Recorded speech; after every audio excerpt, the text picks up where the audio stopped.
Opisyal nang nagtapos ang kampanya ng Pilipinas sa 2024 Paris Olympics. Ang naging performance ng ating mga atletang Pilipino, ating balikan sa sentro ng balita ni Daryl Oclares. Sa ikasandaang taon na pagsabak ng bansa sa Olympics, ipinakita ng ating 22 pambato sa Paris ang husay ng mga Pilipinong atleta. 2 gold at 2 bronze medal ang naging bunga ng pakikipagsapalaran ng ating mga manlalaro. Bumida sa men's artistic gymnastics ang ating golden boy na si Carlos Edriel Yulo.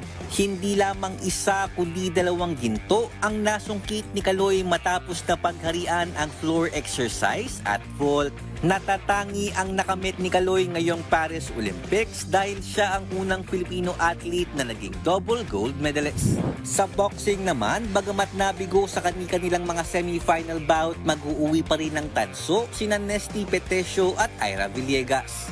Para kay Petesio, ito na ang ikalawa niyang Olympic medal kasunod ng kanyang silver finish sa 2020 Tokyo Olympics.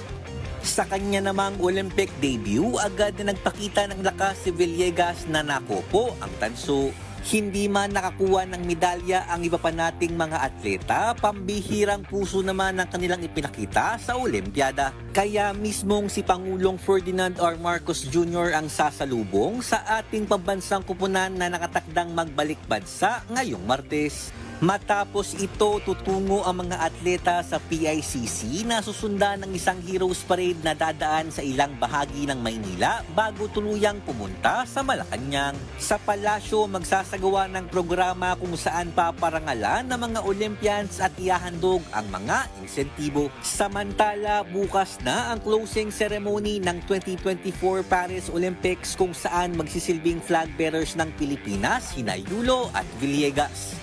Daryl Oclares para sa Pambansang TV sa Bagong Pilipinas.